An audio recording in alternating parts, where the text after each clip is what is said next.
Yo, what's up? Welcome back to another episode of The Source. So we've had 4 consecutive winning weeks. Things have been great, but we're gonna need a miracle to keep that streak going because now we've had 4 consecutive losing days. I've questioned my sanity, my manhood, everything. Oh my God, it's been rough, seriously. Some good news. We got game 2 of the NBA Finals tonight, and we actually hit on the Suns. We had Suns minus 5.5, Suns minus 6, whatever it was in game 1. We got game 2 tonight. Let's talk about it. Welcome to The Source. The Source. The Source. Hey, get The Source. All right, like I said, Suns-Bucks game 2. This is in Phoenix again. Suns obviously took game 1.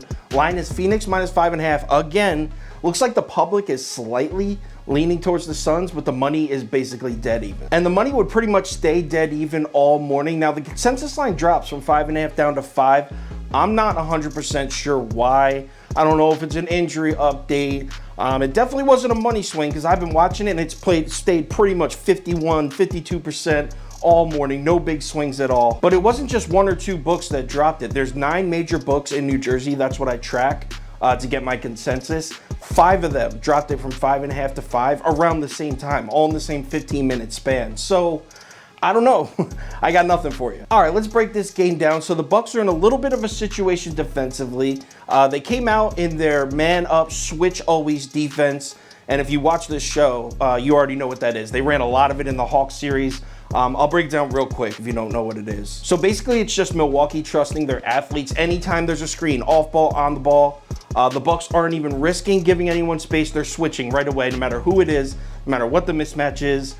Basically, you're playing defense, not fearing the mismatch. Whatever the screen is, whatever, that's who's guarding them now. That's what the Bucks came out in, and they ran a lot of it in the Hawks series. So why are they in a bit of a situation? Well, for one, they can't afford to sit Brook Lopez on the bench for very long.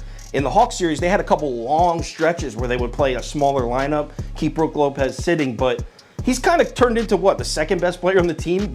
Probably the third best, but he's a really important piece. You can't just run stretches with Brook Lopez on the bench. So what happened in game 1? How did that defense fail? Well, actually, it started off pretty good in the first quarter and for a chunk of the second quarter too. But when you're facing guards like Chris Paul and Devin Booker, you have got to make adjustments, man, because they will figure your shit out. In the third quarter, Phoenix was eating off those switches, man. Chris Paul himself went 6 or 7 from the floor with 16 points in just the third quarter. He did a large majority of that on Bobby Portis and Brook Lopez, just eating those switches up. And what ends up happening is the Bucks defenders lose confidence in their own defense, and that's how the whole thing collapsed. Check out this play in the second quarter. It's a perfect example. So the Suns just set their screen in this image right here. They just set their screen. They got the mismatch they wanted. They got Devin Booker on Brook Lopez. That's what Phoenix wants. Check out Middleton and Holiday on this play. Look how far off their defenders they're coming because neither of them trust that Brook Lopez is able to stop Devin Booker, and they're probably right. But look what it results in. Wide open shots for Phoenix. So that's exactly how a defense collapses, is when the players playing that defense don't even trust in it. Budenholzer has got to see that, man. I don't mind that they came out in that defense. Actually, the Bucks are really good at that switch always defense, but you got to switch it up, man. You're playing smart, good guards. You got to switch it up. In the second quarter, he should have went for a trap the dribbler type defense. Off the screen, double team him, trap him. Even if it's just for a 6-minute stretch, because then it takes the Suns a few possessions to figure out how they want to attack it, then a few more possessions to master it. If you're the head coach in a game of this caliber, you got to stay ahead of your opponent. Switch before they figure it out.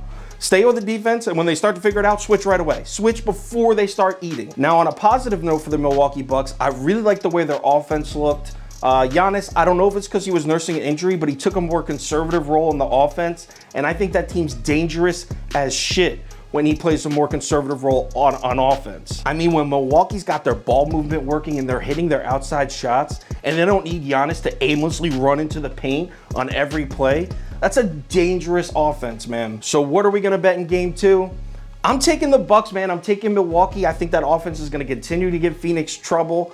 Taking Milwaukee +5, and I dare you to come fade me. I got a party going on Wager Games where you could come bet against me directly if you want to come try to take my money. It's a big free sports book, so we actually just bet against each other. You can side with me if you want also. talk some shit. There's no filter there in the chat. So it'll be all the guys from my Twitter group. Everyone will be in there. If you want to try to take my money directly, that is. This isn't a paid promotion or anything. I'm not making a dime from them. I support them because they are 100% vig free, and I hope that's the future of sports books. If you bet $100, you win $100. There's no minus 110 bullshit. I really hope this business model catches on because I really would love to bet vig free sports books all the time. So yeah, join up, come fade me if you dare, or side with me, whatever, talk some shit. It's wager.games. Let's bounce back after these last 4 days. I truly apologize for the losses. I'm taking a beating right now. Sorry for all you who lost money, but we'll get it back. Let's bounce back today. I'll talk to you on Twitter and in the Wager Games chat.